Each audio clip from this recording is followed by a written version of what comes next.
Welcome back to the Matter of Facts podcast. It's 7:30 at night. I have already showered and gotten in my PJs. I is freaking tired, but I'm here, Tis and so's Nick. PJs. Bruh. Usually I try to look like a semi-professional and at least throw on a shirt or something, not be here in my pajamas. But I told my wife I spent the last hour of my workday running up and down flights of stairs, and 43-year-old chubby man, my heart rate was doing that number at about $110. Yeah. Hey, man, stair climbing's fantastic exercise. It's great cardio. Yeah. Well, what my facility has done is finally somebody got religious about physical security and they activated the badge readers in the elevators. So now you have to badge to go. You have to badge to go from the first floor. You have to badge to go anywhere. Okay. And then you have to badge to go between floors. And the only thing you don't have to use your badge for is to go from any floor down to the first floor to exit. Okay, I can understand that. Yes, but this now means that with the number of my coworkers that are having difficulty figuring out how this new process works, people are trapped on floors, aren't they, Phil?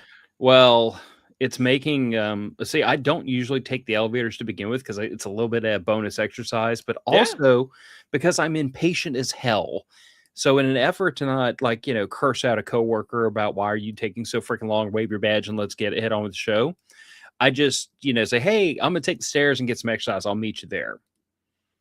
Really, it's for my sanity, but ostensibly it's for my health, which is also my sanity is also my health. But anyway, so we're in the process of moving people around on a couple of different floors because we have to do some building maintenance and build out on 2 of the floors. And okay.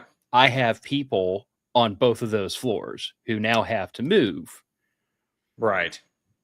So that started today. And that was like up and down, up the floor, down the floor, up the floor, down the floor. And we took the elevator sometimes, but sometimes it was just faster to freaking go up the stairs. But anyway, no one came to hear about all that nonsense. Point is, it's been a day. It has. We had an interesting day at work today too. Really? But that was Did you mostly have climb stairs? No, we're a single-story facility. No, we had to do some repair work on a customer's tool that they gave us a model. The model did not represent the steel in any way, shape, or form. No, don't tell me the customer screwed up, Nick. Oh, no. The customer didn't screw up. So this is this is from another mold shop. It's like we're a mold shop from another mold shop. Your competitors screwed up. They were doing a repair. No, one of our competitors somewhere in the world. We're doing a repair for them because they don't have a wire machine and it required a wire machine to do it. So, all the mold shops kind of trade little favors to each other because everybody's got their little specialty tool that not everybody's going to buy. For us, it's jig grinders and a wire machine that we have. And cut it the day before, sent it out, thought no problems. Customers calling angry at the end of the day, wanting to know why the block doesn't fit in the hole. I'm like, well, you didn't give me the block to put in the hole, so I had to go off your CAD model. Turns out everything was made wrong from the beginning, which is why the mold got damaged and why I was working on it in the first place. But my God. So what I'm hearing is that learning has taken place. Yeah, it turns out when you go to the lowest bidder in a foreign country, you have very little quality control. I don't feel like that's a lesson that we had to learn a second time. You'd be shocked how often large multi-million-dollar companies have to learn that lesson. No, I really wouldn't, because I've worked for large multi-million-dollar companies and I work for a very large bureaucratic one now. And they have to learn that lesson weekly, it seems. It's shocking how quickly people forget. It's been more than a few times where we've had a mold that was built overseas. You guys know where I'm talking about. Never even touches the customer's floor. Comes directly to one of our shops and tear it down, and it's fucked. Like to the point where it's going to cost more than the initial cost of the tooling to fix it before they can get part 1 out of it. But look on the bright side. If it wasn't for people farming out all that crap to foreign subsidiaries that do horrible jobs, you'd be so drowned in work from doing it right the first time you would know what to do with yourself. I'm okay with that. I would accept that. Hey man, I'm all for creating American jobs, and if we had to drown in work to create a bunch of American jobs, I'm all about that. That's fine with me. I'll train a Nick, bunch more apprentices. that's what we call in the business sarcasm. Oh, I know. But I actually do want to be drowning in work. I like work so much, I brought work home. Yeah, that I'm pretty sure that's diagnosable, but we'll leave it alone. It is. Anyway, admin work, and then we have to talk somebody into a firearm purchase, and then a couple listener questions, and we'll get to the topic. And we're going to cover all of it today, and we're not going to go over an hour and a half. Best of luck. Nick, I'm looking at you. We're not going to go over an hour and a half. I will try. just give me the head nod. Go with it. Anyway, patrons make the world go round. They keep the show solving. They keep the show funded. They keep me, I would say, out of trouble, but mostly y'all get me into trouble. And y'all definitely haven't been helping me get Nick into trouble, so I'm starting to feel picked on. I'm more resistant to peer pressure. Unless it's coming from my wife. Yeah, you just wait. Once I get her on my side, you're done. Yep. They're like, Rachel, his and hers PVS 14s. It's exactly what y'all need. I'm saying, I've been trying to talk her into it. It's yeah, you're gonna have to get a bathroom and maybe a bedroom remodel under your belt before I can lay that on her. I finished one bathroom. There's only 2 more in the house. Oh, pitter patter, get at her, son. Oh, I know. I'm starting in a couple months here when it's no longer like negative 15. Yeah, you have the opposite problem you do about the weather. Like down here, it's like I just wait for fall or spring so I don't have to die from heat stroke while doing things outside. Unfortunately, my brief window of beautiful weather went entirely too fast while I had other things going on, and I missed my window to get things done outside. And now it's like 40 degrees outside, which you probably find adorable. But for us down here, it's Han Solo weather. 40 degrees. Would love that.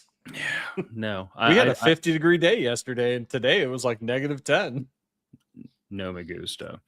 Anyway, code MOF at Disaster Coffee if you like hot coffee, if you like cold coffee, if you like day-old coffee or brand new fresh coffee, code MOF. And if you don't use the promo code, I will find out about it. And if I recognize your name, you should prepare yourself for abuse, because I love capitalism and I hate money. And I'd much rather y'all save a couple percent using that promo code than throw a few more bucks into me and my business partners' pockets. And merch at the Southern Gals. You can do capitalism and give them all the money you want. We don't take a cut out of that. That is purely a promotional activity for us and for them. And quite frankly, if y'all want to throw a couple of bucks at a small business that supports a mom and pop and an adorable child, then that's where you should look. Plus, they're bomb t-shirts, man. They're fantastic. Yeah, I'm not a funny man, but we really did try to inject some humor into those things. Oh, I meant the quality of the t-shirt material. Oh, that's different than bomb, yes. Yeah, they're top notch. I do have to toot my own horn. That was like the one thing I hit the Brandons with when we went into business together. I told them, like, look, you can price the shirts whatever you think is appropriate. I will give you like the first, I forget how many shirts we agreed to that they could sell, profit all in their pocket. We didn't want a dime of it to, like, to offset their startup costs and everything. Absolutely. But the one thing I was adamant about was you cannot use cheap, scratchy, itchy Chinese shirts. It's got to be something that feels nice to be worn, because if I don't want to wear the damn thing, I'm not going to put my name on it. It's just not, that's not kosher. Okay, now some poor sociopath crawled into our comments and said he needs us to talk him out of buying a SIG 211. And I don't think we can do that, Nick. I think that violates the terms and agreements. I do have a single question.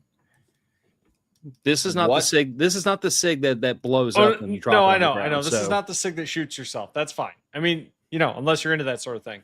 But what does this SIG do that any other gun in your safe doesn't? I think is something that anybody that's looking to buy a new gun needs to think about. Like, look, Yeah, I've got a big safe. I got It's to figure full. out how to mute Nick because he's asking questions that don't need to be answered. No, It's I just think this is. it's just another gun. I mean, And if you of want course it you just need because it. you collect guns, go for it. I'm not going to tell you not to. I have a very large safe that is very full of guns. In fact, I have run out of room in the safe. Again. But, heaven forbid I tell anybody not to buy a gun. But all I'm saying is, if you are going to buy a new gun and the rest of your preps have not been addressed, that gun better add something of value performance-wise to your safe. So like, if you That's don't have fair. if you don't have like a bolt action hunting rifle and you're going to get one, I get it. Different weapon system, different purpose. If you don't own a shotgun, you probably should, regardless of whatever else you own. If you don't have a semi-auto rifle and your state's not gay, you probably should have one. If you don't have a pistol, you should probably have one because, look, if you're out doing farm chores, doing around the house chores, you can keep a pistol with you pretty much all the time. Mm-hmm. It's a lot easier than a full-size long arm.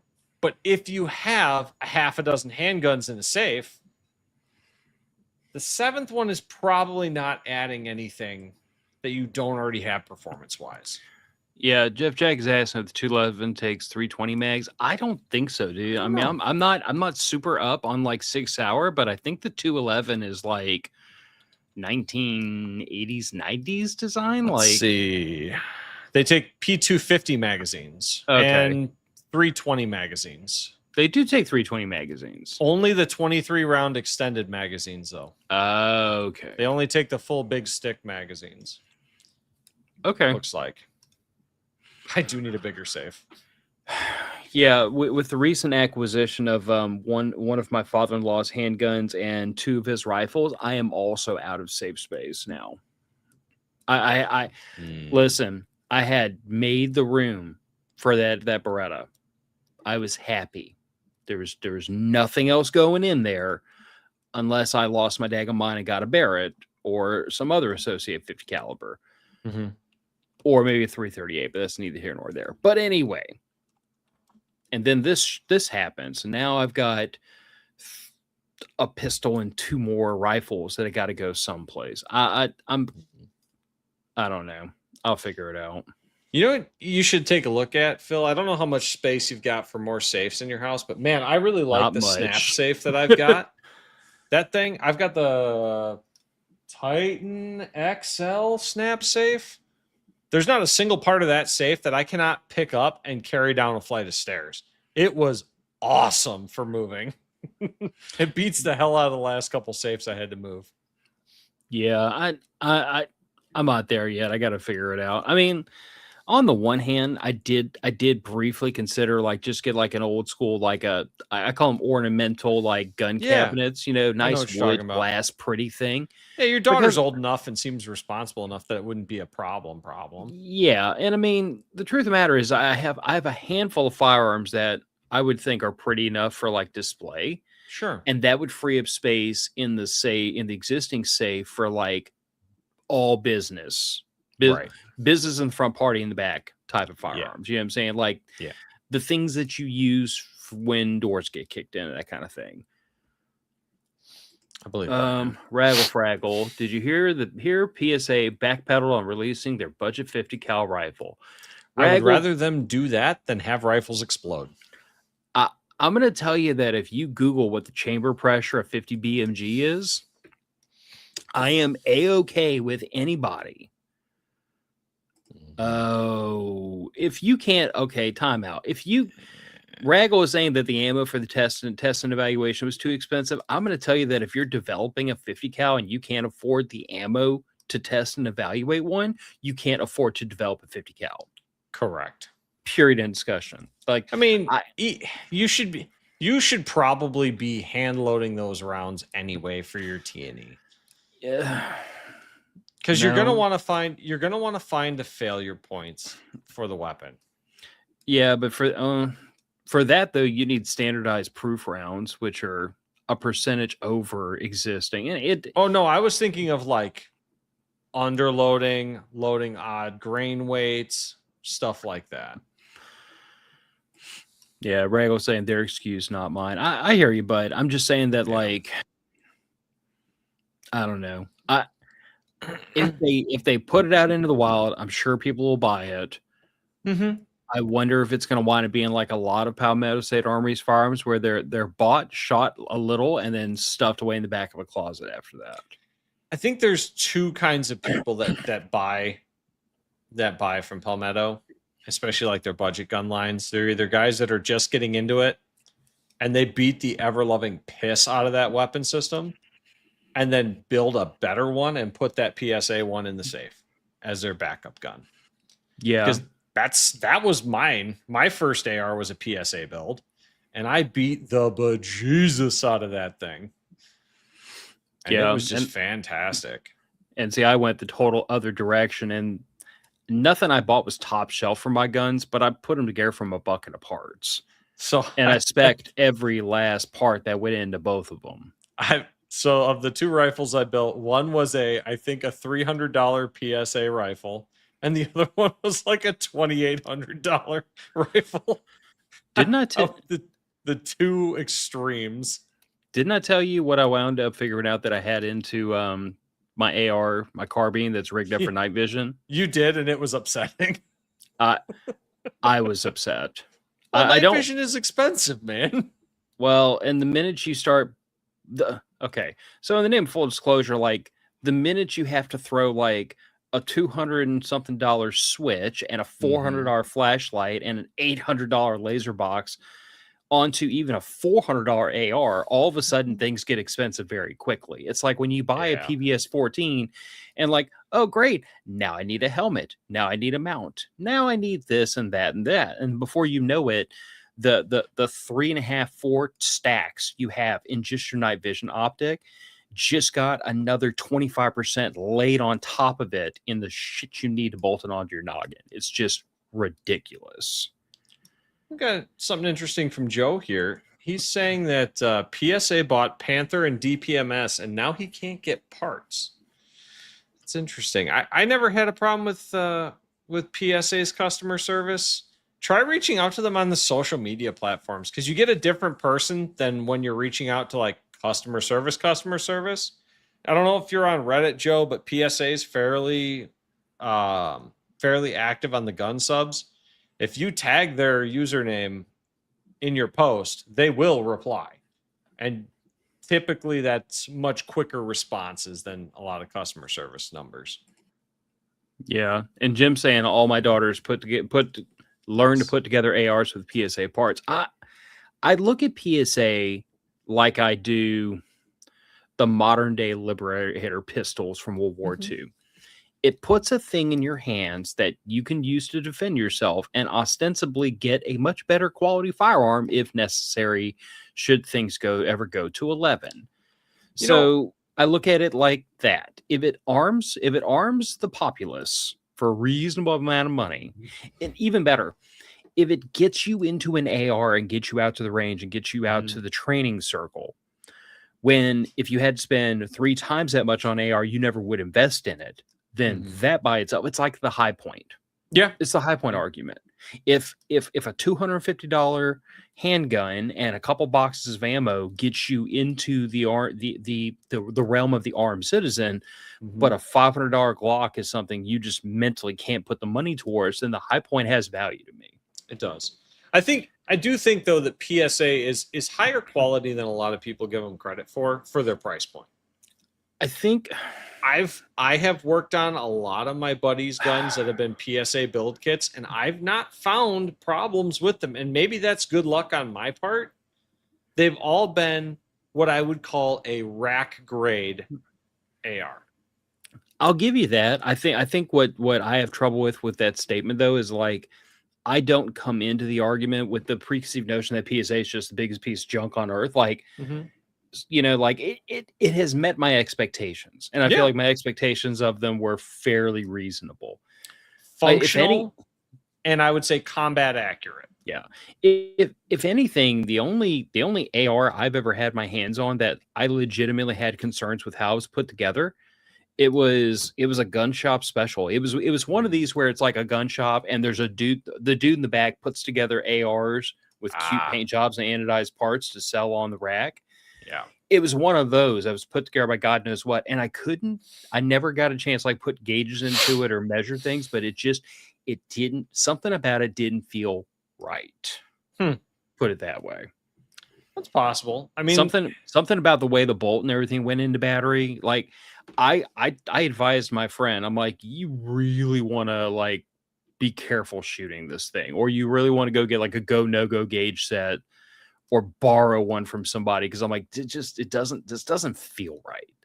I mean, most quality gunsmiths out there will throw a gauge set through your gun without really charging you hardly anything. In fact, the one that I go to on occasion, he won't. He'll just drop the gauge in there and tell you you're good or it's fucked.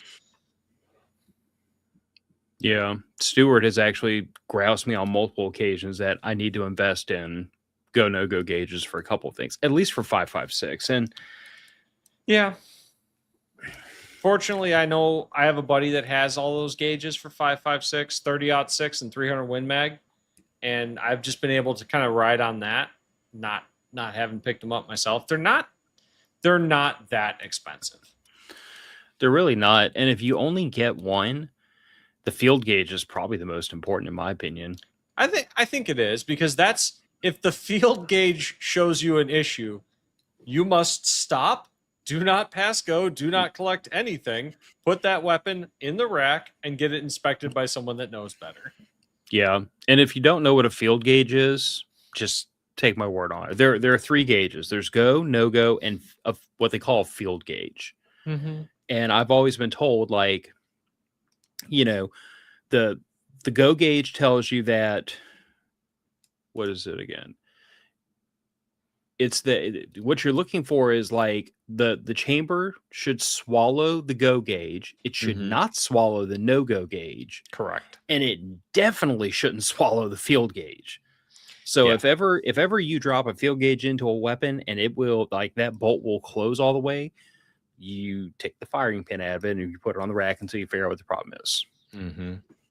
But anyway, problem is that the go and the no go gauge by themselves don't give you a whole, like, all the information you need. The field gauge is there to tell you, is this thing safe to shoot? Not is it put together right? Not does the barrel need to be pushed in or pulled out a little bit before it gets pinned. That field gauge is just there to tell you you're about to blow this gun up. Yeah. This weapon has become dangerous. Yeah. So 23 minutes. We haven't talked about the topic. This is turning into a pattern of behavior. It's fine. Yeah. Anyway, so last time we were talking about field gear. Mm-hmm. Cleaning, maintenance, sewing, webbing, replacing parts, all these kinds of things. And I thought it would be a little instructive because, like, we've talked about this over the years, a little here and there. Because, like, I don't know about you, but, like, I'm constantly working on little projects. Mm-hmm.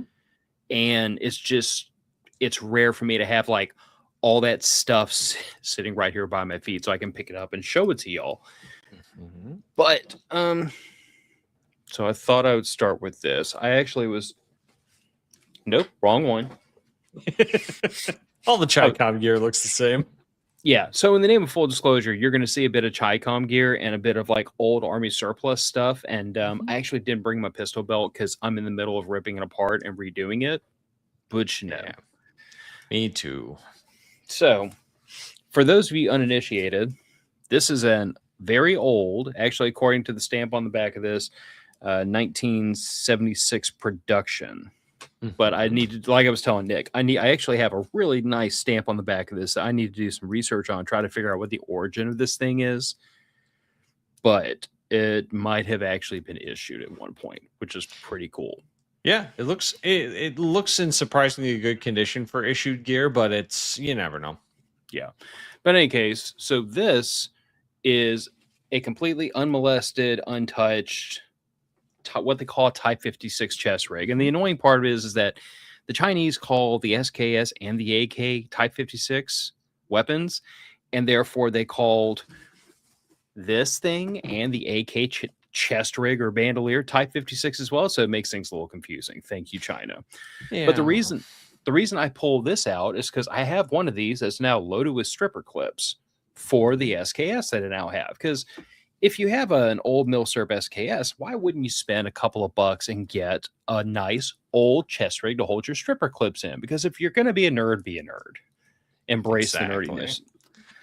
But the reason I pull this out is because, this uses these little wooden toggles and these little loops up here on the top to secure all these flaps down. This is literally just 2 pieces of webbing adhered at each side so that it kind of works like an X harness. If you wear this over your neck and everything like a chest rig. It's not really comfortable. It's definitely not 21st century. It's not tactical at all. But if you need a cheap way to carry magazines and stuff, this is not a bad place to start. Neither is the AK version. Because the AK version, it is deeper than your standard, like 30-round AR mag. So you just stitch or block the bottom. Yeah. So here's kind of what I was talking about the other day with me and Nick.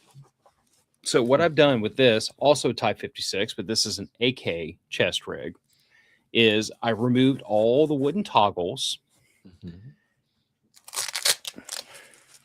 All these flaps are now secured with Velcro, very 21st century. And you can't, I might actually be able to wiggle one of these things out. Y'all can call this Bubba engineering if you want. I don't care. It works. It do.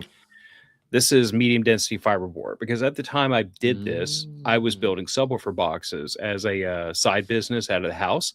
So I had cutoffs and cutoffs and cutoffs of this stuff. If I had to do this again, I'd probably make it out of like a 1x or some thick plywood, something that's a little more weather resistant than this. Because if you get this wet, it's going to turn to a mess really fast. You know what you should try, Phil? McMaster-Carr sells high density polyethylene sheets that you can heat form with a hot gun. With a heat gun or with your oven. Don't use your wife's oven. Hair dryer will work sometimes too. It's a white plastic sheet that you can fold and form, and you could make a hollow insert for that. I've actually got several sheets of Kydex in the garage. Oh, that'll work. I've got it for making... The nice thing about the high density polyethylene is you can use acetone to permanently weld it together. Oh. I'll have to take that into consideration. But yeah, I've got all the Kydex and everything lying around from building knife sheaths and everything. You're going to have to watch the comments because I can only multitask so much and I need both my hands for this. Right. You got Dr. Scary Guy says, he started to say that the thing was super old, but realized we would have been in school together. My back hurts. I feel you, bud. Look, when I was 36, I was talking to a buddy of mine that I served with, and I was like, so did it occur to you that when we were in base training, there were kids that weren't even born yet that are now old enough to go to base training themselves? I thought he was going to slug me. But yeah, both of us kind of moaned in back pain at that moment. Yeah. One of my coworkers was telling me the first Shrek movie came out almost 20 years ago. Oh. Yeah. So in the name of full disclosure, I have this weird thing with my relationship with my wife where like I always have to think to myself how long we've been together, how long since we've been married. Like I know what year it was. I just have to count. Yeah. And then math. Yeah. And then today was the day that I realized that in a couple of months, my wife and I will have been married 18 years. That's fantastic. Yeah, but until I got asked that today, I didn't realize it was 18 years. I was just like, I mean, we've been married for a while. And then I was like, holy shit. That's when you add it up, that's a lot longer than I thought it was. It's amazing how fast that happens. I mean, it's cool. I love being married to my wife. I just didn't realize it's been 18 years. That means I've got 2 years to really figure out something cool. Yep. Cool is going to be expensive, I'm sure. Yeah. Anyway, his and hers quad nods. I'm sure that's what I thought. I'm sure she likes beach vacation much more than quad nods, Nick. Thank you. Well, quad nods on the beach. Yeah, she couldn't care less, I'm sure. Anyway, so like I said, a little spacer in the bottom of this. replace all the top of the Velcro. Mhm. I actually took what was the original grenade pouches, sewed a loop down the middle, and made this into a twin pistol magazine pouch. And then the other is still like grenade size, but I usually use this for like, a tourniquet or some, field dressings or whatever. But what I did was take a very cheap, still very cheap, but at the time I want to say these were like 10 to 12 bucks to your doorstep. Yeah, at Old, one point they were shipping them in the little bubble mailers because they were so cheap. yeah. But like I said, like a lot of this old surplus Chicom stuff is still dirt cheap. And an afternoon with some Velcro and a very, very well made needles, because this is canvas, so you ain't just gonna punch through this with your grandma's sewing needle. No. But a little bit of ingenuity, a little bit of time, and you can turn one of these into something that's actually like much easier to use, much nicer to use, and much more relevant to today's kind of SOPs and way of doing things.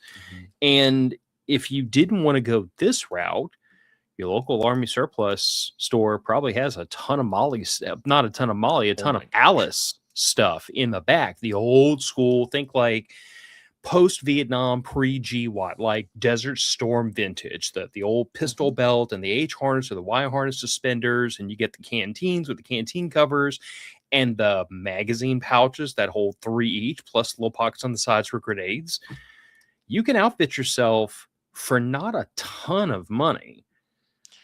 And if you don't want used surplus stuff, Rothko actually makes pretty decent retro clones of that stuff, believe it or not. Yeah, and I mean it's getting stuff surplus is always going to be kind of a crapshoot on whether you're going to Mhm. get really nice stuff or you're going to get fleeced. But you're right. If you just want to like buy it for the vibes and run it, I mean, Rothko stuff is not bad. I've bought some of it. It is nothing to get upset about. No, no, it's definitely not. I mean, I used an old Alice rig for a duck hunting, or not duck hunting, pheasant hunting rig for myself because I had the high vis vest from something else, but I didn't have anything for pouches or anything for shotgun shells or stuff like that. So I used a butt pack to hold the birds, and I used one of the old M16 mag pouches that a box of shotgun shells just drops right down inside perfectly.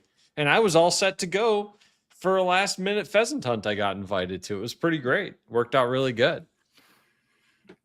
Yeah. But like I said, I mean, that's kind of my perspective is like you can take a lot of this old surplus stuff and with fairly minimal inventiveness and modifications, like you can even make it work with more modern stuff. Like I said, Oh yeah. I didn't bring my old Alice pistol belt out, but I have like so I've got a Blaytech holster that's actually made for just 2-inch gun belt, fits on there Hmm. wonderfully for obvious reasons. Yeah.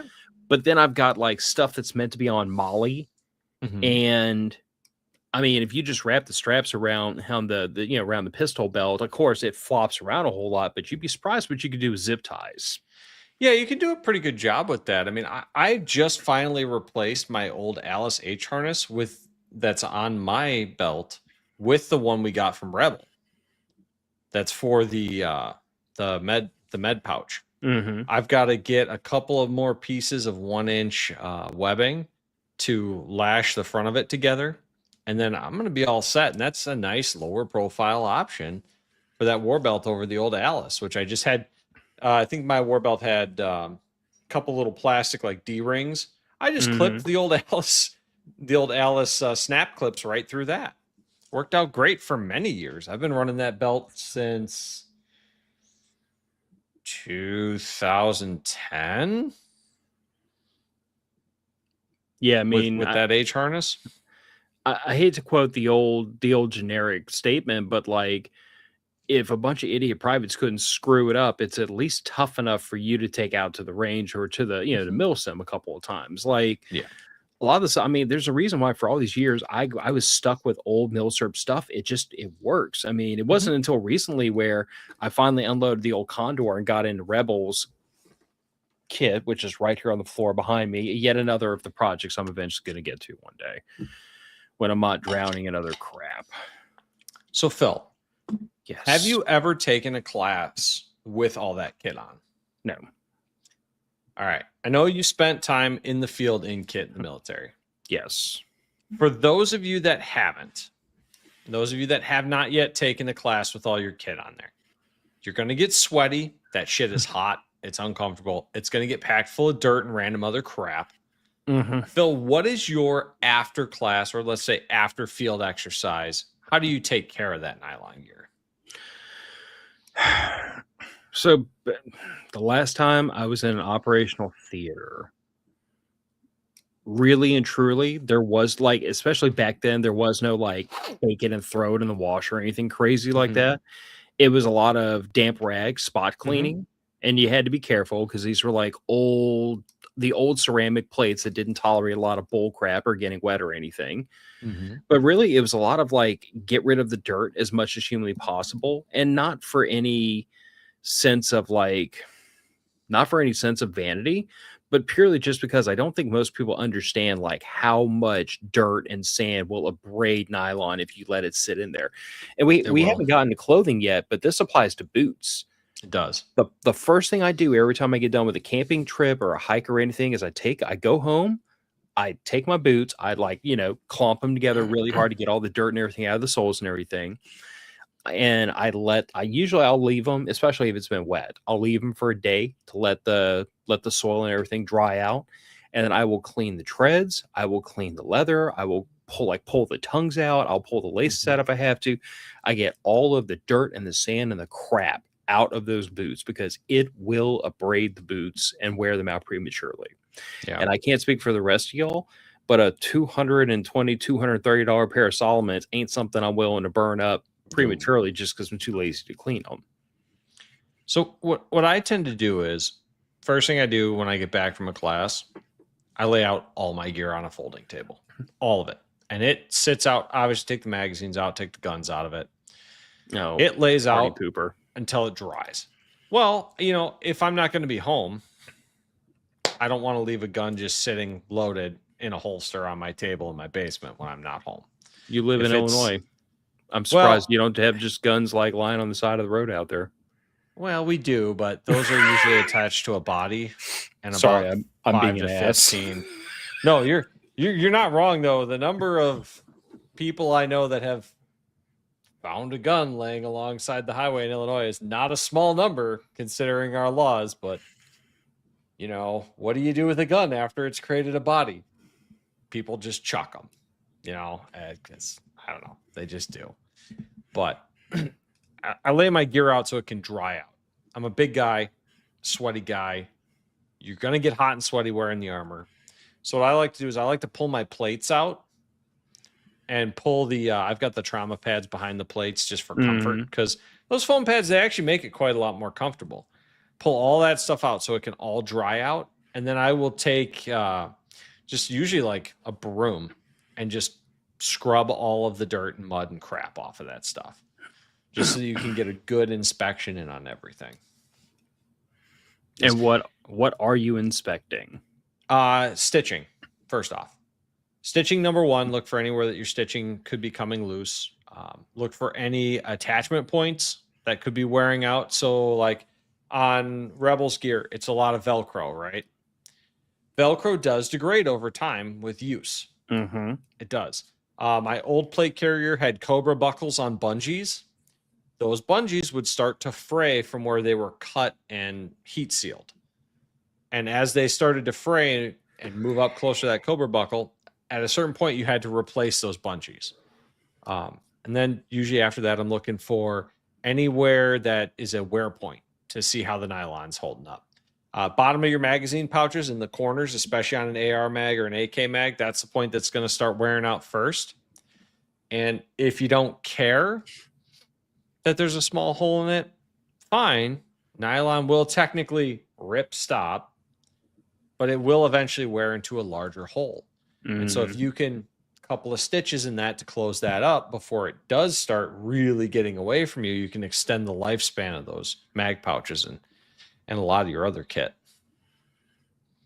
Yeah. And for me, it's always a good opportunity to like practice that craft because like I am eternally and repeatedly shocked at how small a percentage of the US population knows how to do things for themselves, like knows how to sew, knows how to Yeah. fix things, knows how to diagnose mechanical problems, knows how to cook, for God's sakes. And I will be the first to admit, literally anyone watching this, your stitching probably looks prettier than mine does. I'll give you that. I sew like a blind meth head. It's awful. But It does the usually stitch hold? it usually holds. It's usually butt ugly, but it works. But like I'll be the first to admit, when I call somebody out for not knowing how to sew, I am telling you that I only know how to sew in the most technical definition of the word. But it's a great skill to learn and to maintain and to practice. And for me, a lot of times it's learning how to mess with different materials. Like Yeah. there's a huge difference between learning to sew a pillowcase or something Mhm. decorative and learning how to sew this freaking canvas that these Chicom chest rigs are made of. Mhm. Or the first time I ever tried to sew 1-inch nylon webbing, Bubba, that stuff is freaking brutal. Especially Like, if you buy the good nylon webbing, the dense woven stuff, not the yeah, crap they have at Walmart. have you ever pushed the backside of a needle through the tip of your thumb? Yes. Yeah, It is not enjoyable. did that once, learned my lesson. That's when I got the little thimble, and then I Mhm. sheared the back of a needle off. Like broke the eye in Yeah. half. Yeah, you really need to buy quality either canvas needles for this stuff or, believe it or not, leatherwork needles. That is what I wound up doing. That eventually, like, that did the trick, was Mhm. needles that are meant for leatherworking. Yeah, they work really Needles good. that specifically say they're for heavy duty use. Heavy Like, canvas, heavy yeah, leather. needles made for denim actually seem to do okay, Okay. but like the heavier duty, the better, Yeah. because this stuff doesn't play around. What do you use for thread for stitching up your gear when it's damaged? Um, so I couldn't tell you that it's anything special. I have several spools of just you call it kind of camo colors, the Mhm. black, OD green, brown. Um, frankly, if I have to use anything stronger than that, I usually go straight to like very, very fine fishing line. A lot of what I use, and Jeff brings up a good point here, sailmakers needles, Ah, fantastic for sewing heavy canvas. Um, I use, believe it or not, 4 pound spider wire stealth. I It's bet it works UV like resistant. gangbusters. It's UV resistant. It's braided. It's a some kind of synthetic polyester, so it lasts forever. Is it Dacron by chance? I have no idea what it's made of. It's like a Okay. matte green color that almost disappears when it's in the water. Something to do with the way the light works, but it's a very abrasion resistant fishing line and it's really really fine, and I have like 3 or 4 partial spools from loading up fishing rods and reels. So I just use the leftovers of of those spools to repair my gear. I keep a bunch of it in my kit bag, and heck, if I ever need fishing line for whatever kind of survival needs, it's there. It's fishing line. It's one less thing that I have to keep in my bag. Yeah. And while we're on the discussion, like the other things I think are really, really good for you to stock in your tactical tool bag or your tactical tailoring tool bag is webbing, at, Mhm. at least 1-inch webbing. Yeah, I, 1 inch webbing is pretty universal. It's on y- everything. you could argue that like other sizes are helpful. I have Mhm. honestly never found enough of a reason to buy like more than the one roll of 1-inch webbing I have, and I use that for almost everything. Buckles, Oh yeah. doesn't matter if they fit your gear. You have a male and a female. You can unstitch whatever's on the damn thing and put your own on there. Like that's how that works. So ITW makes pretty much all of the US military gear buckles, Mm. just about all of them. If you buy an ITW 1 inch buckle, an ITW 2 inch buckle, an ITW 1 inch and 2 inch, I think they're called turnbuckles, the ones where you lash the stuff back through, those Mhm. will fit on pretty much any modern Western gear and will interface with the buckle that's already on your pack. Yep. Because those are the buckles that are already on your pack. And you can get 10 or 15 of them on Amazon really, really cheap. Yep. I I've just bought bolt packs of just male and female buckles stuck together over Mhm. the years because I use them for a lot of the stuff that I Yeah. homebrew, like my battle belt. I use that old Alice pistol belt, but one of the things that started to irk my freaking nerves was that the old Blade Tech holster that I use was made in a time when it wasn't really in vogue to have like a thigh strap. Sure. So the holster tends to like if depending on if how you draw, if you don't draw this thing just right, the Cocks holster, up. Yeah. yeah, the holster tends to gimbal away from your leg instead of just Mhm. drawing smooth. Thigh strap stops at not the strap that goes around your knee because the holster hangs halfway down your thigh. It's a mid-ride holster, but just a strap to kind of like, tuck the boys up a little bit and make sure Yep. the holster stays up against your thigh. 1 inch webbing and a male and female buckle. Bing bang Done. boom done. And it's the kind of thing that if you look at like certain parts of the internet, like somebody will happily sell you one for like 20 or $25 that does the exact same thing mine does. Mhm. Mine's just the stitching's a lot uglier. Yep. And it If you cost can me, see it. yeah, and it cost me like that much 1 inch webbing and a buckle. Mhm. Yep. Who cares? That's one thing I like to harvest off of gear when I'm getting rid of it because some part of it is failing. I will snag the buckles and turnbuckles and sometimes the webbing if the webbing is still good. Usually, if Mhm. I'm trashing a piece of gear, like I am probably going to just throw away my old Aries Dharma because the only thing still good on it is the 3-inch extra wide Cobra buckles. That's the only thing on it that's not rotting apart. So, Yeah, you might have got your money's worth out of that one. oh, dude, I ran that thing in hundreds of hours of classes, and that's not even coming close to including all the fucking around in the woods I did with people. Yeah. I'm trying to think like what else goes in this bucket. I mean, I guess it should go without saying, like, think long and hard before you throw something out because I've still got like mag shingles for AK mags and various. I mean, I just got through going through all my crap, and I actually parted with some of it. Like, don't ask me why. I actually had an old Blackhawk Serpa holster. Don't Oh, even remember when I I get it. bought. Don't even remember when I bought it. God knows how long it's been hiding out in the back of my gun Well, closet. at a time, it was a good option. Yeah. But I pitched that. I pitched a couple of things that I just legitimately do not need anymore. Mm-hmm. But like, the truth of the matter is like I'm very hesitant to throw a lot of this stuff away because a lot of it can just be repurchased. Like I've been telling people everywhere, everybody I talk to since I got into comms, I'm like, an average AR mag shingle is like the perfect size. It's a little deep, but it's the Yeah. perfect size for a Baofeng radio. If you get If something, if you if you put the get an extended insert, battery on it, it's exactly the right size.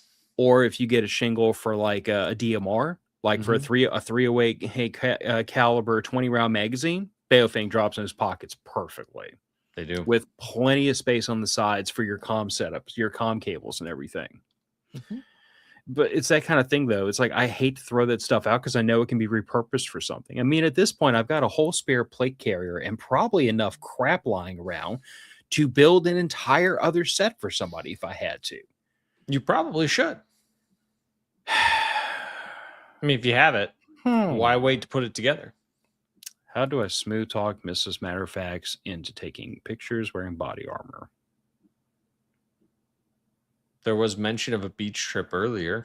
It's going to take a little more bribery than that. I think the last time I smooth talked her into trying on a plate carrier, she made mention of the fact that it was obviously designed by men that had never seen boobs before. That is accurate, though they do make body armor that fits women better. Raggle's got a good question. Phil, how much of a pack rat are you guys? Surprisingly, why are you so not mean spirited? a lot. Well, look, it's a fair question because we do say, be mindful about what you throw away. Yes. But what Phil and I have both said before, and Andrew has echoed this back in the day too. If it gets to a point where it is interfering with your day-to-day life, it needs to go. Or it is making a negative impact on your life, it needs to go. I I mean, throw shit away. I go through phases where I will just start ripping into boxes that are in my basement. Like, haven't fucking touched this in 10 years. Pitch it, out it goes. Unless I know someone that does need that thing. Except for tools. I will never throw away tools unless they are wildly beyond repair.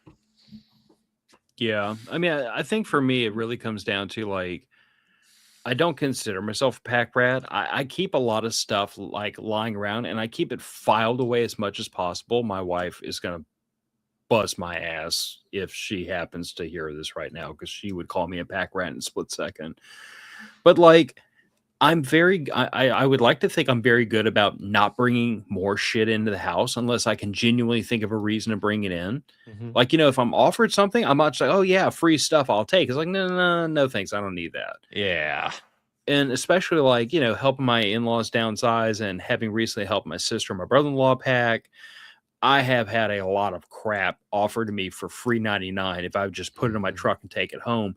And pretty much all I took home was like a couple rolls of like garage, like shop paper towels, an unopened jug of laundry detergent that was exact same brand we use. Because why But would you like, not? You're going to use it. yeah, but like most of the stuff I was offered, I was like, no, thanks. Like we've got plenty. I don't need any more. I don't need that. I'm very good about not bringing extra stuff into the house. I'm That's very hesitant about getting rid of stuff unless I can like go through my process and say, okay, the original purpose for having brought this in doesn't exist anymore, so it's okay to get rid of it. Yeah, I think that's fair. Jeff's Yeah. got a good idea though to get your wife in body armor pictures. Armored group photo for the camping trip. That definitely won't look weird. Where we're going. Nick, you do know that I worked really hard to convince everybody's spouses to come to the camping trip under the auspice that we weren't going to be weird, right? Body armor and cigars. Body armor. Well, that's going to be acclimatization training. That'll be great if it's all boys, but I don't think we're going to get a lot of our ladies to join in that. They're pretty much going to sit in their lawn chairs and be like, you bunch of nerds. Yeah, but they say that about us anyway. It'll have a different connotation this time. That's fine. I'm okay with being the weird guy. Oh, before we we already kind of started talking about boots and clothing, but go for it. This was the other project. So this is what Stuart has lovingly called my man purse because he's an asshole. He's also not wrong. It looks like a purse. Okay, but this is actually an old surplus messenger bag. Literally, this was made for like carrying maps and documents and stuff. But anyway, so this has been sitting around in my house for a long time. I think I originally bought this with the under the auspice of this being like the shoulder bag of carrying for like prepper camp, and it just never ended up getting pressed into that role. But it has a nice solid fiber backing, very spacious, and now it is also turned into the companion for when I'm taking a trip in the truck, and the Scorpion is the truck gun, and ostensibly I'd be carrying my concealed carry gun. So the idea here is that in this one pack that you can just throw over your shoulder and run, nice and low profile, and it doesn't look like a chest rig or anything.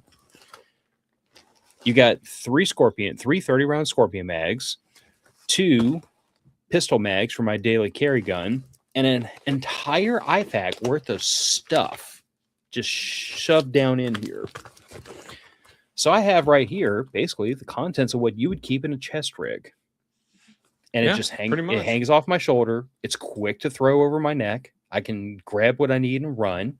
And it doesn't look like a chest rig or body armor. True. Which is important if it's sitting on the back seat of my truck. That is very true.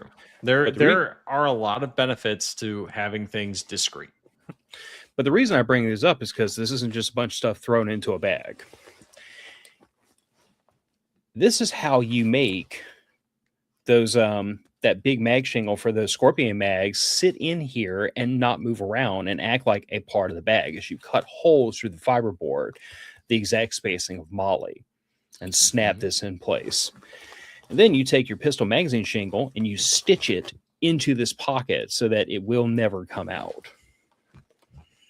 And bing, bang, boom. Afternoon of work, one broken needle because this was very thick canvas, some very creative profanity, Yeah. while I cut through this fiberboard, which was surprisingly sturdy. Oh yeah, very. But I was able, with a little bit of planning, to take 2 magazine shingles and integrate them in that bag in such a way that they're not going to easily come out. They're not going to come loose. They're not going to move around or shift. And they very secure. I mean, even the bungees are still holding those magazines in place, which is super important, by the way, because with the flap shut and buttoned, the Scorpion mags actually can't pull high enough to get out of the magazine shingle. But those 2 pistol magazines can 110% come out of those shingles if those bungees aren't in place. Yeah. That makes I know, because sense. I literally spent I had a day to myself when the girls weren't here to call me a weirdo, and I literally did nothing but run dry fire drills around the house with that bag to see like what's going to shake loose, what's going to work, what doesn't. Yeah. What I determined very quickly was this very thin unpadded strap, perfect for like a very quick engagement. Not at all the kind of thing you're going to want to wear all day. True. Especially seeing how this bag, fully loaded with all the mags, now it's 5.5 pounds. That's You're going to notice that sitting on your shoulder. That's a lot on a 3/4 inch nylon strap. But you know what you could do, Phil? You could always remove that strap and put like a 2-inch piece of webbing on it. Yes, Raggle. It's a satchel. What is a satchel but a purse by a different name? Buzz off. No, you're right. I mean, I could. It's one of those like effort reward kind of things. Sure. Because for the intended purpose, put it this way, I place much more of a priority on the comfort, the long-term comfort of like my hiking pack. Because when I throw it on my shoulder, it's going to be on my shoulder. It's going to be crossbody for several miles.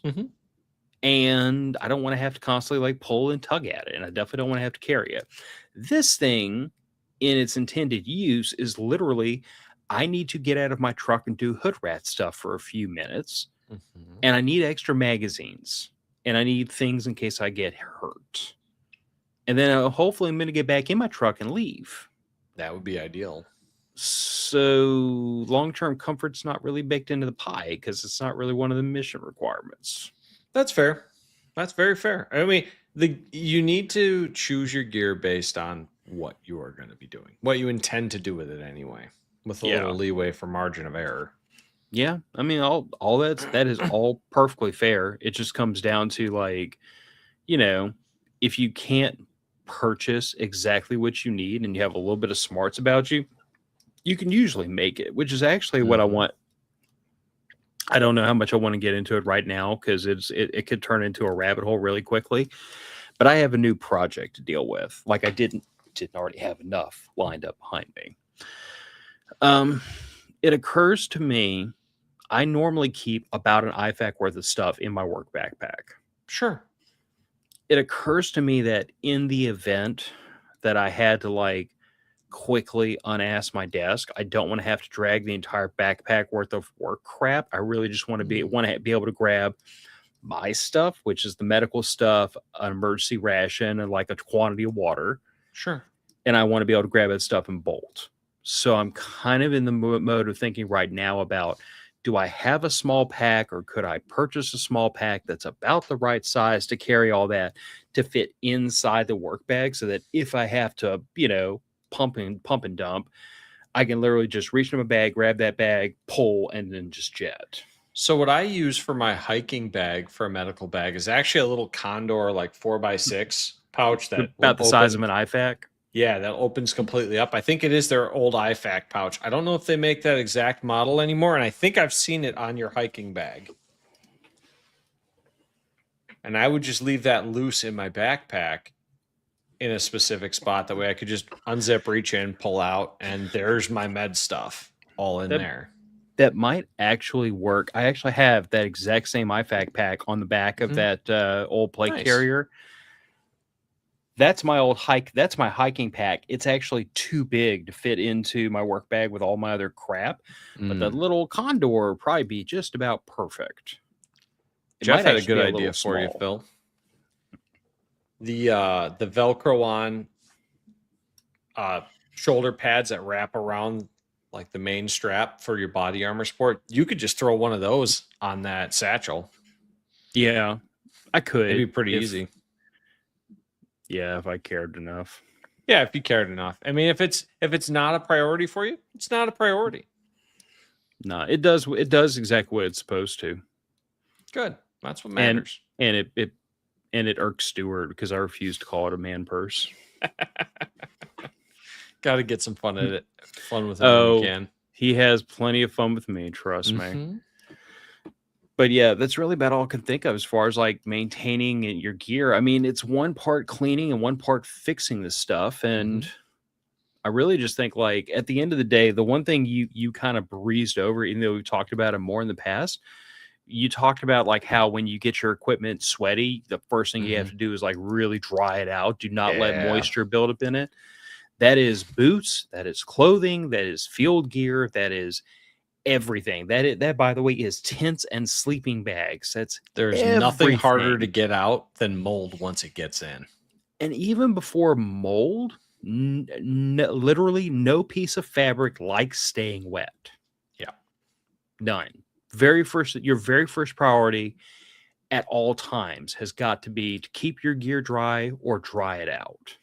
Absolutely. To the degree possible. I mean, obviously, like if we're down here in swampland and it's the wrong kind of season, you're going to get wet and stay wet for days on end. But the first chance you get, you have to dry and clean your gear off. You absolutely do. So Raggle has a good question for you. Can you maintain rain gear, or is it done once it's punctured? It's going to heavily depend on what rain gear. I will say it depends on what you mean by maintain, because if you're willing for it to look the tiniest little bit ghetto and not to be like a factory authorized fix, there's absolutely a reason why I keep a whole roll of Gorilla brand duct tape in my camping gear. I have fixed rain flies. I have fixed tarps. You can fix a raincoat or a poncho in a pinch. I'm not saying it's going to hold forever, but I am saying that it'll keep from ruining your weekend if you have a hole in the roof of your tent and you need to make it stop raining on you inside. Now, I will say you can stitch Gore-Tex rain gear. You can. Yes. However, thou shalt respray that with new DWR, durable water resistant coating. Yeah. As soon as you're done stitching that, because all those little stitch holes that you poke through there are going to be a path that water can then get back in. If you reseal it with the DWR as you're supposed to, then yes, you can repair that. Vinyl raincoats you can patch. There are manufacturer made like hot and cold patches you can use for those that you can fix that. Frog togs you cannot stitch. I do not know if they make patches that will stick to that, but I'd be willing to bet that one or another of those vinyl repair patches that they make either for your inflatable sleeping pads or the old heavy rubber raincoats probably work. Yeah. Rubber, cement, and polyester patch would go a long way. They do.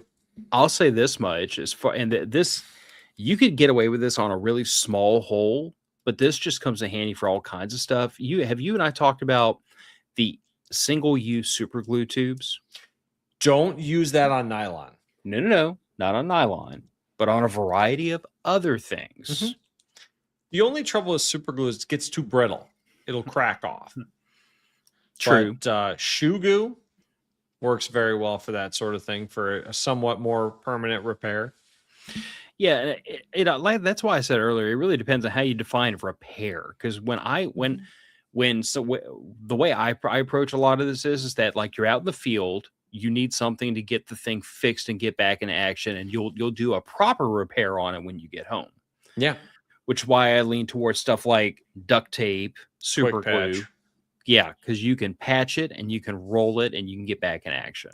Now they do make those quick patches they're like a sticker and they've got the adhesive built onto them for backpackers and stuff for like your inflatable sleeping pad. That works pretty well on most rain gear, as long as you're not on a point where it's going to be constantly pulling on it and creating like a ripping action. Yeah. And I know we've talked in the past about like, especially if you're going to be out for several days, a spare pair of bootlaces can go a long way. Hmm. But in a pinch, in a field repair, unlace your boots, tie the two broken ends back together, and then lace them back up and go. Yeah, before I remembered to tell my wife that I was out of extra boot laces, I had 3 different spots on one boot that the lace was tied together. They were getting real short. But again, if you're in the field and you need the stupid thing to work for like another half a day to get you home, Hmm. that's the way I approach things. Yeah. Because 9 times out of 10, like if I get home, I'm going to make an assessment of whether or not the thing can be fixed or it just needs to get chucked in, bought new. I mean, like it, it's an interest balancing equation at the end of the day Yeah, about absolutely. how permanent is this fix going to be? How much does it cost to buy a brand new one? And then I know the next time I go out, I'm not going to have to worry about this fix leaking or failing or giving me trouble. I have a brand new thing and I know it's going to work. That's the Mhm. equation I go through. But Yeah, in the moment to fix it and get back on the road, that's what I ask myself is how do you fix it and just move on? makes sense. But this is also why I always go back to those single use super glue tubes because you'd be shocked the number of things I mean, even in an office setting, I've had to hand one of those out to a coworker. I don't even remember what it was that broke. It might have been like, I think they did that thing where like their shoe started like talking to you because the sole delaminated on the front or the back Yeah. and just single use super glue tube squirted in there and she put some weight on it for about 30 seconds and then she was done. But those things they're too useful and I mean, they're not cheap, but they're too affordable. And I actually keep a whole like 6 of them in a little old pill bottle in Hmm. my work bag. Yeah, they're great. I Um, actually keep them in my hiking pack too. And they work okay if you really should need a stitch, but getting a stitch isn't an option. so yeah, I use super glue a fair bit at work to glue small cuts shut because it's better than getting the coolant, oil, and steel chips in the wound. Mhm. If you're, say, out backpacking or whatever, and you happen to get a cut that's bad enough that you should probably get stitches, you unless you can really be sure you've got that wound cleaned out, you probably shouldn't glue it shut. I mean, unless you're going to bleed out, because an infected wound is better than bleeding to death, because we can fix infected wounds. It's awful hard to fix bled to death already. Yeah. Just because you can create a pocket for infection and create Mhm. an abscess inside that wound and make it worse. This is also the reason why, and if Tommy were here, he might cringe at this advice because this is probably very old advice. But what I had always been taught back in the day was basically let the damn thing bleed for a little while. The For a blood little rushing bit, yeah. out, the blood rushing out is going to carry most infection out and wash the wound out all by itself. Yeah, yeah, that is true. And you can use most potable water. If it would be safe for you to drink, you can usually use it to clean a wound. Yeah. Um, but it may not be perfect. It's not sterile saline, but it beats having dirt or something else in there that will cause an infection for We sure. started this conversation off by talking about super gluing your wound shut. So Hmm. I don't think sterile saline is part of this equation. Yeah. I Well, mean, I if you mean, if some people do keep uh, disposable single use saline bottles in their first aid kits. those same people also carry liquid stitch, They do. unless you're a moron like me and you carry super glue. But it Yeah. works. Hey, it I have found that the little sachets of super glue last longer than the little vials of the medical new skin and stuff like that in your backpack. For whatever reason, they don't seem to harden or go bad as fast. Mm. I'm sure it's all part of the medical industry's plot to make you spend more money. Well, or it could just be that it's a different chemical composition. It's the medical industry's plotting. Okay. Nick's like, whatever, Phil. That's fine. That's fine. If you want to throw a conspiracy theory in there, that's cool. Don't threaten you with a good time, right? Right? I mean, I like a nice conspiracy. All right. So, is there anything else to toss in here about boots or clothing? We started talking about this earlier because the rabbit started running, and we both just said squirrel and started chasing it. Do you use any Ooh, permanent insect repellents in your clothes, Phil? no, Have you ever tried it? have not. I own stock in mostly off. I have applied pyrethrum coatings I to think that's several right. pairs of clothes, and I have to say, Seems to when work. I was deer hunting on the edge of a swamp, it worked great. I might have to give that a whirl. I was going to say, whew, since we started talking about bug spray, just to dovetail very quickly back towards maintaining your stuff. Durable waterproof coatings do not like DEET. Nope. So And that's one of the reasons tents, why I put pyrethrum on my base layers for hunting. yeah. So let's see here. If you use like Deep Woods Off or anything like that, and you spray it around your tents, your Gore-Tex, if you have Gore-Tex boots or anything with a durable waterproof coating, you're going to have a really, really unfortunate experience very quickly afterwards. Yeah, the what is it, the alcohol or the acetone that they use to keep the DEET in solution will eat the Dissolves. DWR right off. Yep.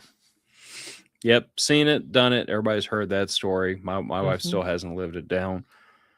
But you also need to be careful That's the about stuff. Thank you, Jeff. permethrin. Isn't that what you said? I feel like it's what you said. I think I said pyrethrum. Oh, Permethrin. that's a different permethrin thing. is correct. Yes, it is. Probably shouldn't spray that on your clothes if that was not the chemical. Anyway, I mean, anybody that's ever hunted knows that you should probably use like scentless detergent, everything to clean your clothing and everything, so you're not carrying that out into the woods. But Don't know how much that matters. I don't know that it matters a ton. I would just say that, like me personally, I've always made a point of like a mild detergent, not a lot of extra crap and everything in it. Like literally just wash the clothes, and especially for things like sleeping bags, it's like delicate cycle, cold water, hang dry. Sure. Yeah, that makes sense. You have some of this stuff.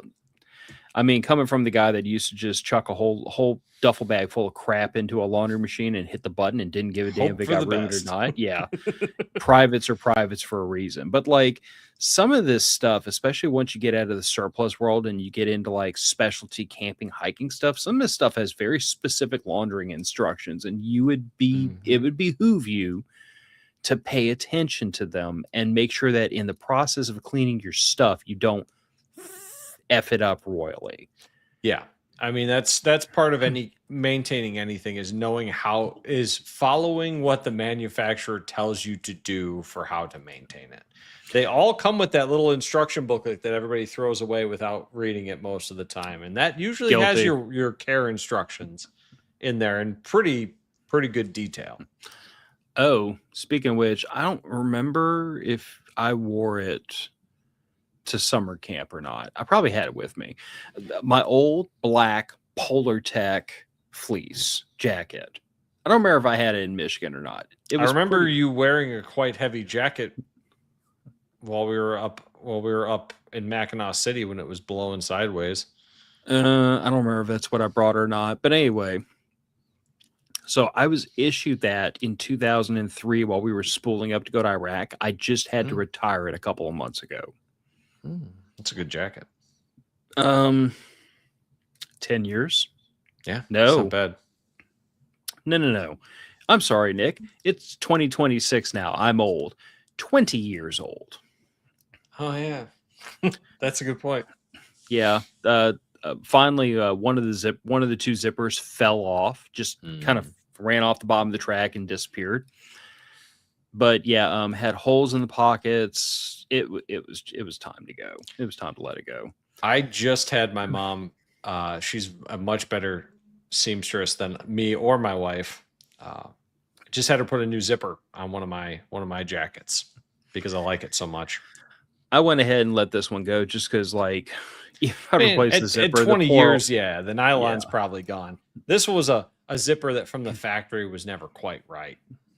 yeah. So, But I replaced it with an olive drab version of it because, the ooh. Army doesn't change anything, and they basically continued to issue some version of this thing all the way up till current times.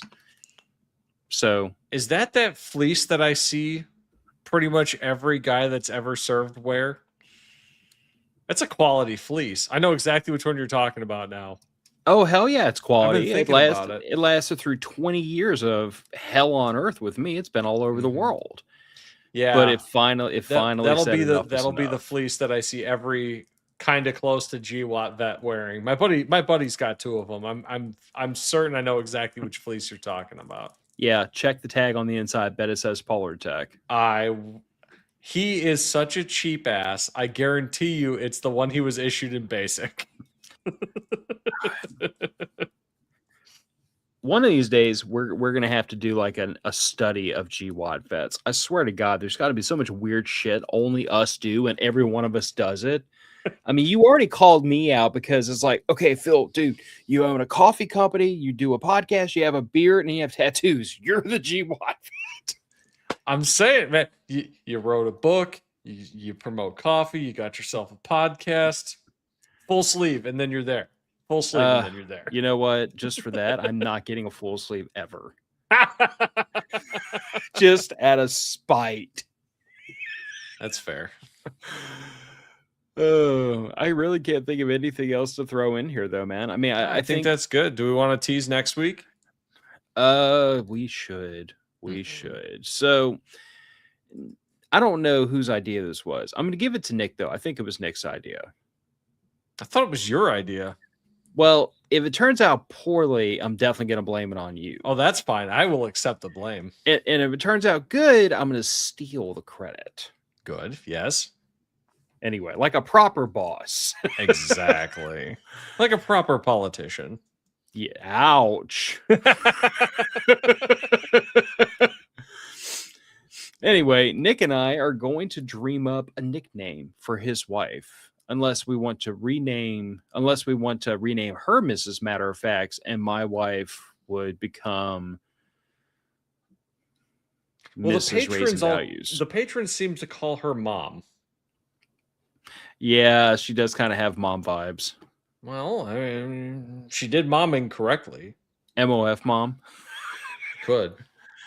Anyway, we're going to invite my wife and Nick's wife onto the show, and I think at some point we were talking about having a topic, but the more I think about it, I think we just, I don't know, the four of us just sit down and bull crap and see what comes out. Talk about you and I kind of started out like doing like, I'm giving this in air quotes, dad advice, because I'm a dad, but not a dad to most of the people watching the show.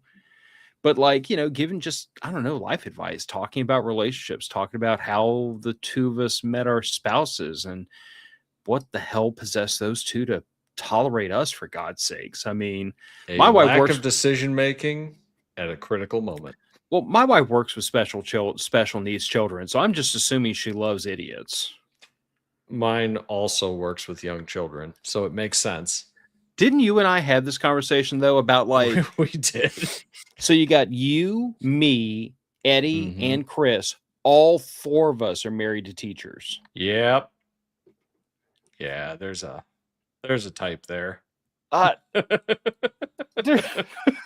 used to dealing with children and irrational behavior. Oh, good God. But yeah, that's what we're going to do next week. It's going to, the two-man show is going to turn into a foursome show, and Christ almighty only knows what's going to come out of that. It'll be fun. It'll be fun. We should get our wives texting each other because they'll figure something out. They'll organize it. They're planners. I mean, I'm pretty sure our wives already have. They probably do, numbers. But I don't know if they currently are texting each other. They might be now that I've said it. But yes, Raggle, I am also sensing a trend. Yeah.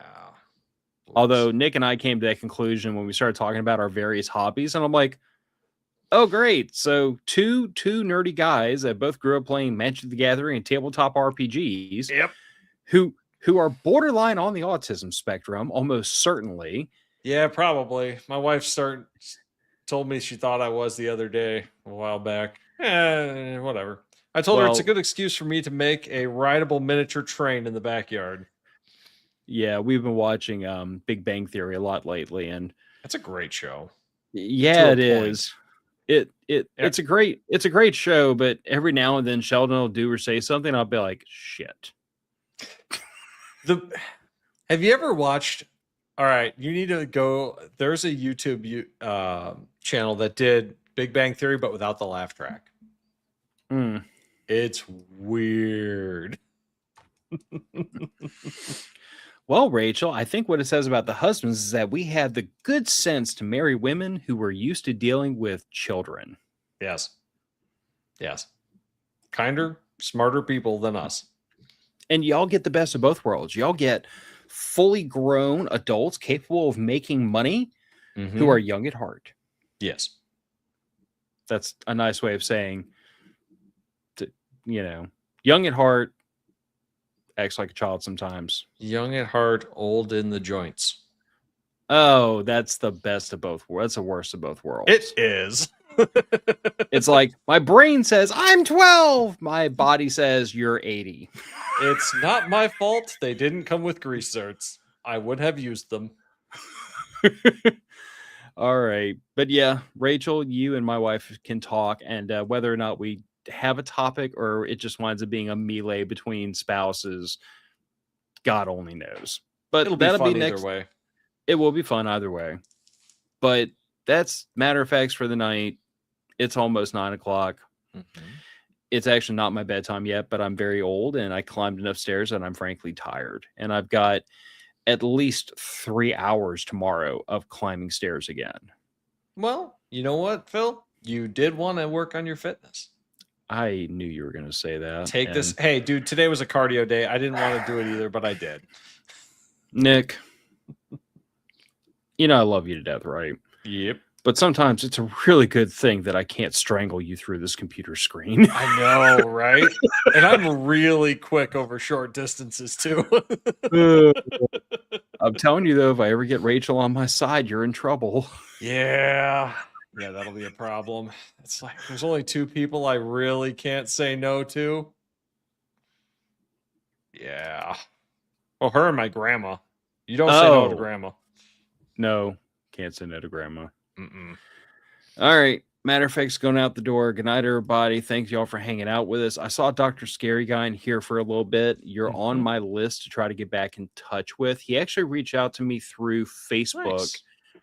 And because Meta's notifications are freaking stupid, he reached out to me a week ago and I got it today. So it took me a minute to figure out that this person was Dr. Scary Guy because different login names in different places. But anyway, I got to get connected and see if he wants to join the masochism in the Signal group.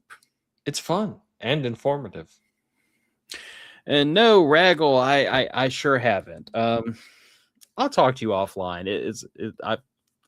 There's been personal things, not like world shattering, just personal things horning in on my time. Life and family. Shit gets complicated sometimes. No freaking shit. All right. Going out the door. Good night. Talk to y'all another week, and we'll bring the spouses with us to keep us in line. Bye, everybody. Good night.